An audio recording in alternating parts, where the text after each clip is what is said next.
Hello, welcome back to Outlandish Claims. I am here, as you can see, which can only mean one thing, with Andrew C. Akatera. Yeah, there's Demetrius, but if Andrew's here, it must be soccer, which makes Demetrius a very happy young man. He hasn't been here in a while because of conflicts of interest and me just getting back from Tampa and Andrew forgetting until the next day. So the poor boy is finally back and he is excited to talk soccer. He's like a little kid in a candy store. Why he's wearing a Ducks hat, I have no idea. But you know what? We're ready to talk soccer. Andrew, where do you want to – you know what? No, screw where you want to start. Let's start with the easy stuff. Copa America finals and the Euro finals. You predicted one right. You predicted one wrong. Let's start with the one you predicted right real quick. What happened? Because this was long ago, so, of course, want to make that one real quick. What happened there? How did England, thank the Lord in heaven, lose this one? It's wild because it does feel like years ago that this happened, even though it was like maybe a week or two ago. Simply put, I mean, England, they dominated the first 30 minutes of the game, and after that, Italy took hold. They got into shape. They were able to play the ball around. They equalized. I think it was a close game. I mean, obviously it went to penalties, so obviously it was a close game. But I think in terms of level of play, it was relatively equal. But I think the consensus by most people is that if anyone was going to win the game in regular time, it was going to be Italy.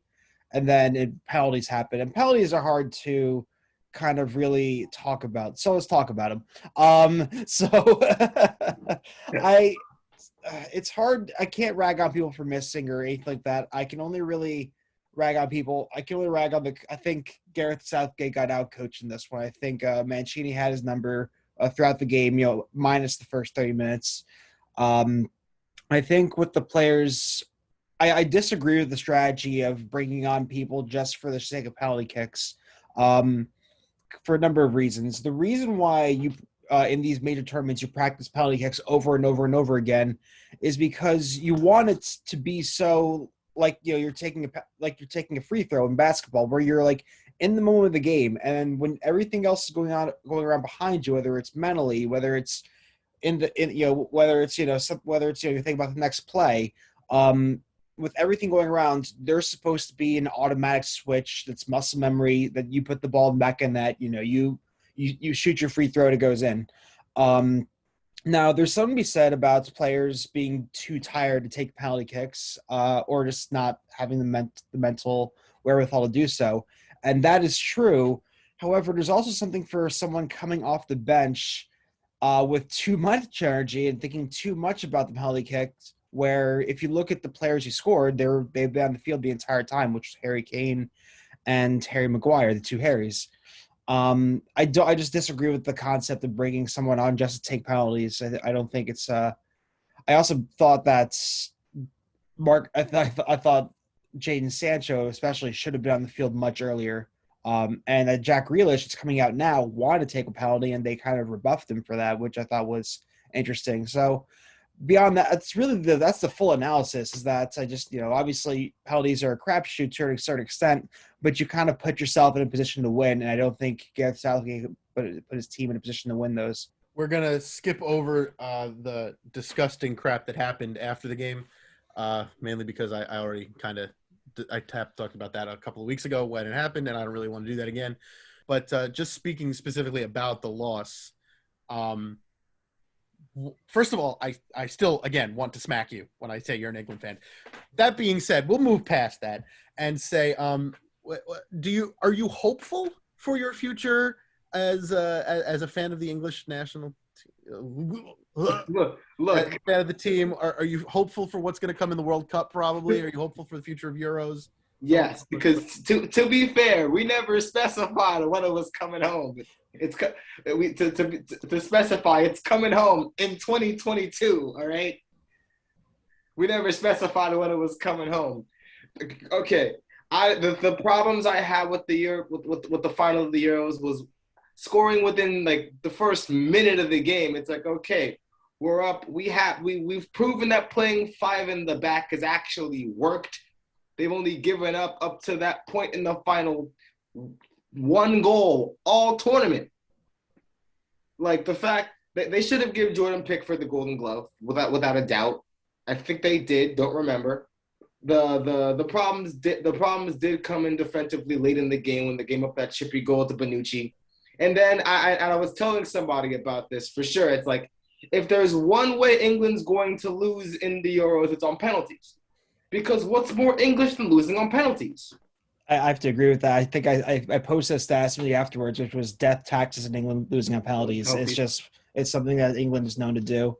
I will say Donnarumma won the player of the tournament for, I think, was the first time a goalkeeper's won that honor. With that said, though, I think if England wins this game, we talk about Jordan Pickford in a very different sense. For those who don't know, Jordan Pickford's kind of a weird character in the sense that he is Superman for England where it comes down to it.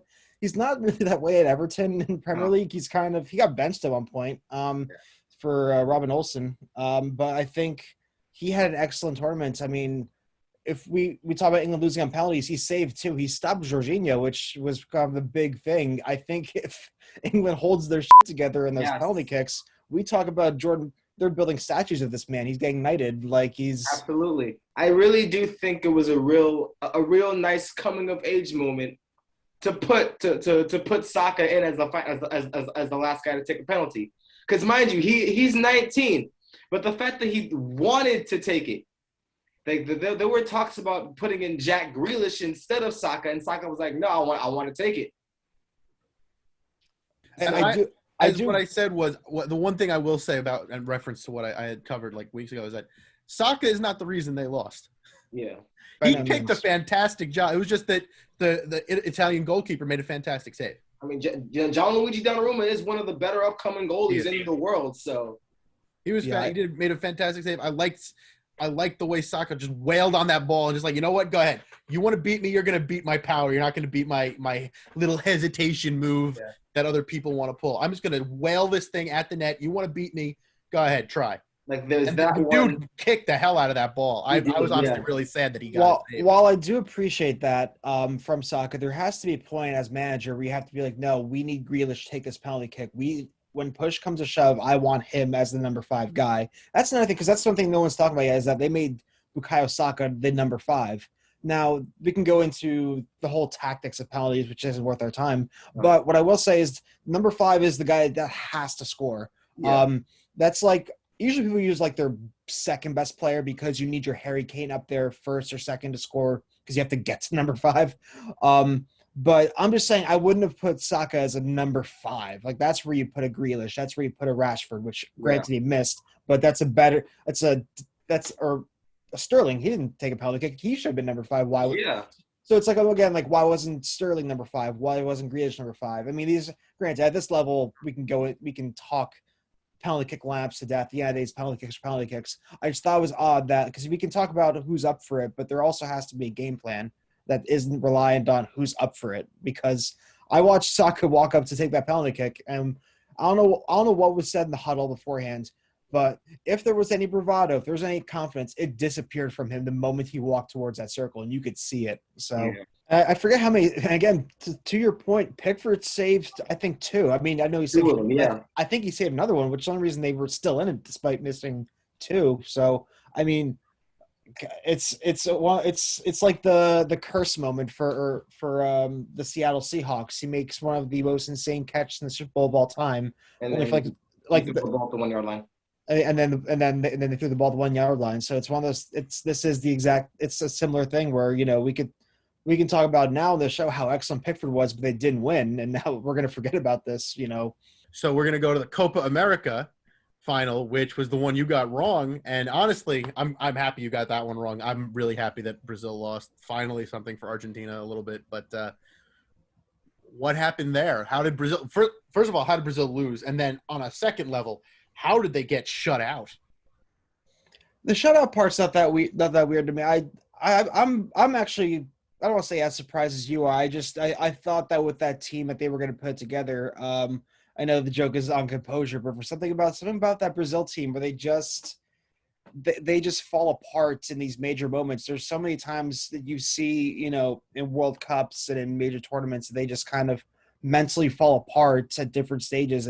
It's kind of, I don't know what happened. I can't really, the game itself wasn't much to watch. It was very chippy. It was very South American in the sense that it was very much like, how hard can we kick someone? How can we disrupt play? And if you look at the game, if you look at, Nicholas Otamendi in defense, the whole time they just tried to get in Brazil's head, and they did it excellently. Sadly, we didn't get to watch their goalkeeper talk shit during a penalty shootout situation. That was tragic. Really wanted to see that again. But Angel Di Maria got a goal, which I'm always happy to see. He's kind of an OG on the Argentina team. I'm kind of in your camp, Adam. I'm glad to see Messi actually win something on the international stage. So I think that's good for him. I think that's good for Argentina. I think it's a promising team. I still think on paper that Brazil team should win, but I think Argentina came with a game plan that was to disrupt Brazil, and it worked perfectly.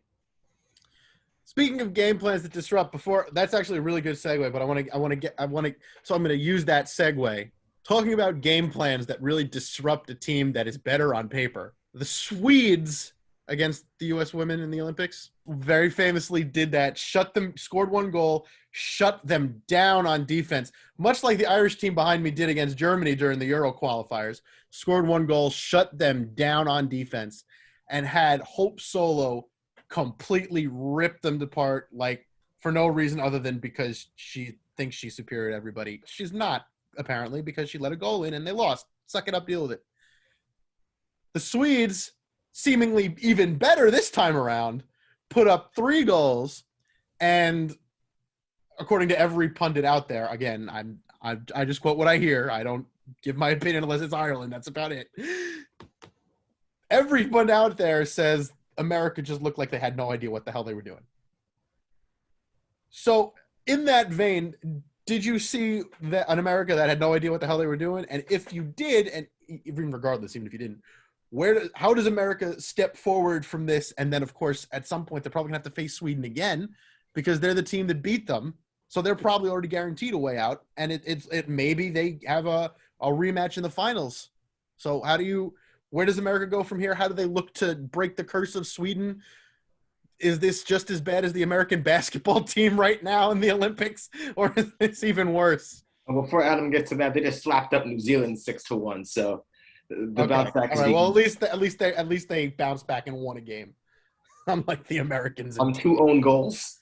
Oh, those poor. I mean, it's been the summer of own goals all around. So I think there were 11 in the Euros or something like that. It was a new record, right? Wasn't it a record of own goals? It was in the Euros. It was more own goals than the entire tournament's history combined. Right. But with regards to the U.S. to the women, to the ladies, I actually watched that game live at 4 something in the morning, more because I couldn't get back to sleep, and I wasn't planning on it. But I was like, I'm up. I'm gonna watch this game, and it wasn't so much that we didn't have a plan. I just felt it was really weird watching the U.S. women being totally outclassed. I just don't think there was any point in which Sweden were not the better team during that whole game. So I'm not going to say that we looked clueless per se on the U.S. side. I just think Sweden were just that much better on the day. They had a game plan. They felt confident. Sweden has a legacy of being America's bogey team. They were the only team. I think we lost to them in like the 2011 World Cup. We tied them in the 2015 World Cup. They knocked us out of the Olympics. We beat them in the last World Cup, but it was probably one of our closer games. Sweden they know how to play the U.S. And Sweden's an excellent team. They are defending gold medalists. They have to be seen as favorites in this tournament in the same vein that the U.S. would be. This isn't, as announcers have also said, this isn't the first time that we've lost a game in a tournament that we've gone on to win. We did this in the 2008 Olympics when we lost in Norway. I don't remember how that game went, but what I will say is, my God, we got bossed that game. I think we're going to learn a lot about this team in the next game against Australia, which is another good team, not the same caliber of Sweden, but if we beat Australia and we beat them relatively convincingly, then we're kind of more or less back on track. I wouldn't be afraid of Sweden per se. I do remember being afraid of Sweden in the last World Cup when I was actually really happy the Dutch beat them in the semifinals because I was happier to play the Dutch than I was to play Sweden again because we kind of, they're they know how to play us. So with the Olympics, I think we still are. I'm not sure if we are the favorites anymore to win the whole thing. I think, but I do have to say probably the number 1 and 2 right now is Sweden and the US. I think it's Sweden number 1. So we'll see what happens. I love I love it. I love that answer for one reason. I'm a huge fan of rejecting the premise of a question, and that's exactly what you did. I love it. You're like, no, I'm not going to answer that question because it's not about what that. was the question? Wait, what was the question again? Well, no. The question was, why did America look bad, and where did they go? And you just got. No, it wasn't about that. It was about Sweden just being fantastic. No, it wasn't you ignored the question. It was you rejected the premise of the question, which is, I see what you mean. Got you. You're not asking the right question. So shut up. This is what actually happened. Let me learn you some things, young Adam. Let me teach you today. Again, I'm going back to just watching that game. Granted, like kind of still trying to fall asleep because I had work I had work in a few hours. But just whenever I looked up, instead of being kind of what the hell's going on to us, it's like, holy shit, Sweden's kicking our ass. There wasn't anything I'd be like, I think where we kind of fell apart in that game. I mean, obviously defensively we let 3 goals, but there were a lot of holes in our defense, which is not something I'm used to seeing. I don't think Caitlin Dunn had a particularly good game. I don't think Abby Delkamp had a particularly good game in the back. So that has to be fixed. I mean, we can beat up on a New Zealand, but we have to have that fixed when we play a better team like a Sweden, like a Brazil, like a France. Like the Netherlands, so on and so forth. So, quick question: why the hell is Qatar Qatar playing in this? Quicker question: why did Curacao get swapped out for Guatemala? Okay, both excellent questions. I knew you were gonna get the Qatar. I actually don't know which it is either. I will call it granted, a country that's call it Q. Just call it Q. A country that employs slave labor to build their stadiums. I'll call them whatever I want. So fair enough. I think they don't like. I think they like Qatar, not Qatar. So Qatar. Anyway, I don't know why we do this, or not just us, but like the Copa America as well. Well, Copa America, I know why, because I think there's only 11 countries that could be wrong, and they need to like have an equal sort of whatever. So it's normal for like the Copa America to have a guest country. I think they had Japan a couple years ago, and it's really just whoever the fuck. I know it's one of those things where it's like, I know whenever there's like a major event coming up, I think they had 2 years ago, they had Japan because the Olympics are coming up and they just want, the whole process is weird. I don't pretend to understand it. You got to get the U.S. viewership up, and they're going to be and they're hosting the World Cup, mind you, during Christmas, during football season. So it's like, we got to get that U.S. viewership right up there. Oh, no. I will not be watching the World Cup. No. Sorry. I might watch. If the Dutch make it to the semifinal, then I'm going to watch it.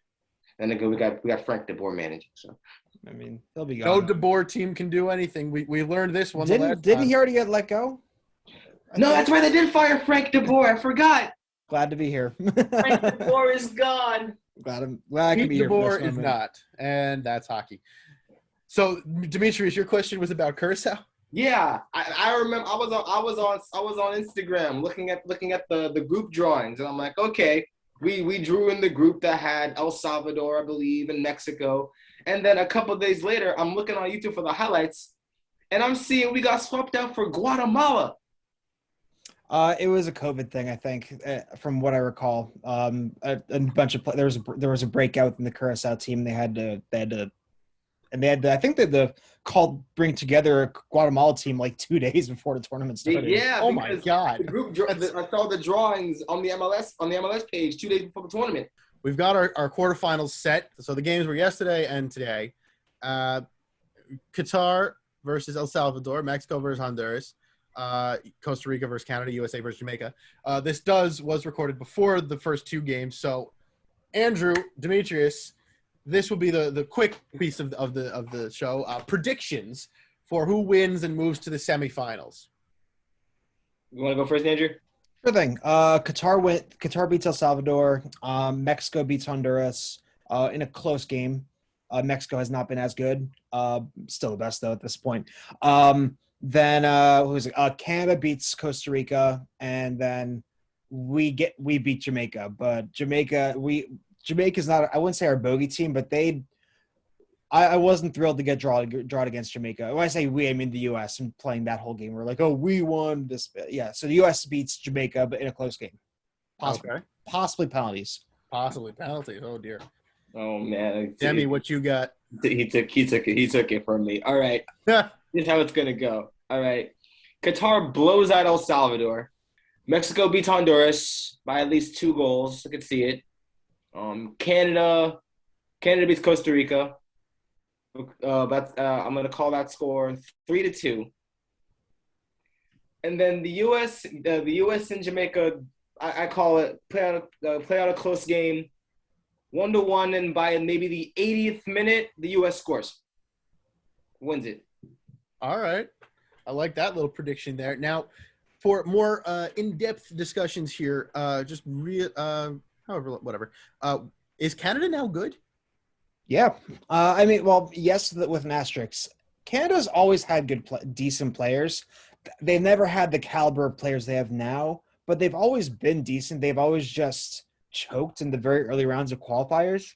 But yes, over the last 2 years, they have Alphonso Davies, who is arguably not only Canada's best player, but arguably one of the best left backs in the world, playing for Bayern Munich. They have Jonathan David, who's been ripping it up for Lille in Liga, who won the title over PSG. They have Kyle Lair, and they just have an overall great team. And there were a lot of talks about the U.S.-Canada game that Canada might be favorites, and Canada, we beat the U.S. won 1-0, but if you look at possession and shots, Canada really were playing probably they played the better game. We just kind of pulled it out. Yeah. So Canada is actually good, and they are a sleeper to go far. I think, again, Canada does have a penchant for, as the British would say, bottling it. And in the last Gold Cup, with a very similar roster, they got knocked out in a crazy game. They blew a 2-goal lead to Haiti and lost. And they just have a history of just not putting it together. I like Canada. I mean, I like their team. I like their players. Then get out, you commie. So I would like to see them do well. I think they are better in Costa Rica. Let's just assume America does win. First of all, we'll just assume they win. I'm not going to get into the choke likelihood. Do you think we're going to end up beating Canada if we do in fact win, or is this too difficult of a gamut to run, or is it going to be like Croatia in the World Cup in their World Cup run, where it was overtime win, and they finally lost? Is it going to be overtime win, and we finally lose to like Mexico? The U.S. has definitely learned from their gripes against Trinidad since 2017. We finally at least somewhat woken up, and I think the run they make in the Gold Cup will prove that maybe they could do a little better in the World Cup next year. Who knows? Go ahead. The one problem is we are kind of playing our B team, which has been kind of a contentious thing. So we don't have Pulisic, we don't have Gio Reyna, we don't have a lot of these studs that should be playing for a team. I don't know the actual details. I wish I knew more onto why that's the case. I like to think it's because of club teams. Talking with Greg Berhalter. But unfortunately, we're still starting a Giassi Zardes up front. So it's just like, I don't know, man. This team, if we had our full squad, I would be a little more confident. I still don't know. I think it's important that these players are getting this experience. I wish our full team was available because I want to see them play as a unit. But I don't know. I think we should win today. Our game's tomorrow night. But the U.S. should get through. I don't know if they're going to have the players to win the whole tournament. In regards to the World Cup next year, we should look pretty good. I'm just hoping we don't get out coached. Qualified? No. Qualifying starts actually next month. I think the first game's against Canada. Don't quote me. Which that's when it's like I'm gonna be like my pants while watching the games. So it's like, if we win the Gold Cup, cool. If we lose the Gold Cup, that's unfortunate. But like, really, I'm all the eggs in the basket are put right now on that qualifying campaign. Could the reason they're playing their B team be to like get everybody else some experience because they know like the main starters and they just want to tune everybody else up because the Gold Cup. No offense, the Gold Cup does not really matter when it comes to World Cup qualifying. Correct. Possibly, yeah. That's the best theory I have. Okay, so. cool. Look at you, Adam. So, well, I made some sense. Nailing but that's- I think that kind of goes across the the board. soccer tactics over here. When you compare football to football, the CONCACAF is basically the NFC East. Yeah. All right, then. Well, with that insult out of the way. With somewhat more bribery. Somewhat. I don't know, man. Jerry Jones is in the NFC East. I don't know if that's possible. That's why I had to pause. I was like, well. Damn. I can't believe like, that. It's like the U.S., Canada, Haiti, the Caribbean teams. And Mexico. Right. I almost said, but more insane fans. But we have some Philly fans here. We have some Cowboy fans. Philly fans. I mean, as an Eagles fan, they're completely batshit, dude. Like, yeah. Actually, Demetrius, we are the NFC East of confederations. I guess that's a very accurate look at that. We're making accurate comparisons across sports. And speaking of across sports, we're going to close out with not really across sports, but across the next 3 rounds, your winner and one sentence as to why they will be the winner of the whole thing. For the Gold Cup? Yeah. Mexico, because at the end of the day, Mexico is Mexico. Your word of the day today is Mexico. Mexico. We're trying to switch up from composure, even though they started especially with the penalties, they started using composure so much on TV. I was like, I should have put the TN next to it. Should have trademarked it. Should have trademark. Damn it. But yeah, so Mexico, yeah, because Mexico wins is Mexico. Because Mexico is Mexico. They're not looking that great, but they are a team that their A team could win, their B team could win, their C team could win. They have an excellent Liga MX is the best league in North America, and they consistently can put out 3 competitive teams they wanted to. So Mexico, I think. So let's just put 3 Mexican teams all in the game. Let's see which one of them wins. Let's just do that from now on. That'll be your goal. So that'll be the Copa America. A, B, C of Mexico versus each other. Mexico put a decent squad for the Olympics. Who are right. So speaking of which, I have Mexico winning because Mexico can even win without Gabriel Ochoa.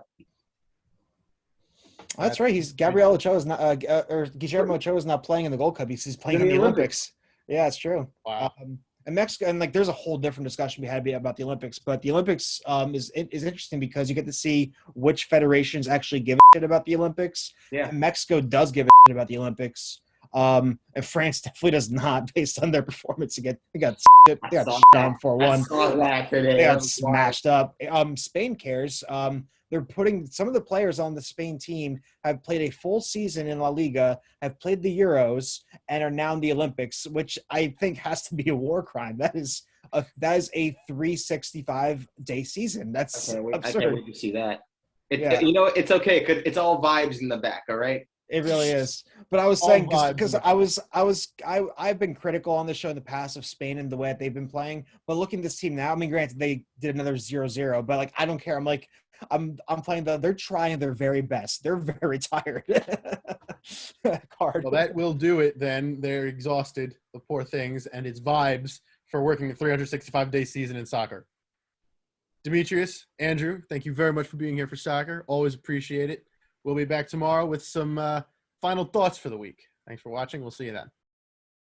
It's rubbing off on you for both of us. You're getting the tactics. I get around people smart enough, long enough, some stuff rub off. Because I didn't even think about them. Like, oh yeah, we need to have these guys fresh and tuned up for qualifiers. That hadn't even occurred to me. I was hearing Andrew talk about Brazil and the Copa America final. I was like, everyone knows that they were gonna bottle that when they've got David Luiz in the back. It's like, are they going to cry during the group stage again, or what are we going to do? That's literally that. They're known. I think in the World Cup they beat Costa Rica in the last minute in the group stage, and they were in tears and happiness. And all the commentators correctly were like, "Bro, what the hold it together? It's the World Cup. We're in game 2. If you're going to win it, you have to win seven of these." Honestly. Come on. Literally, and so they're a team that's they play with passion, but a little bit too much so to the point where it self-destructs, which is also how Argentina's domestic league plays, but not the national team, thankfully.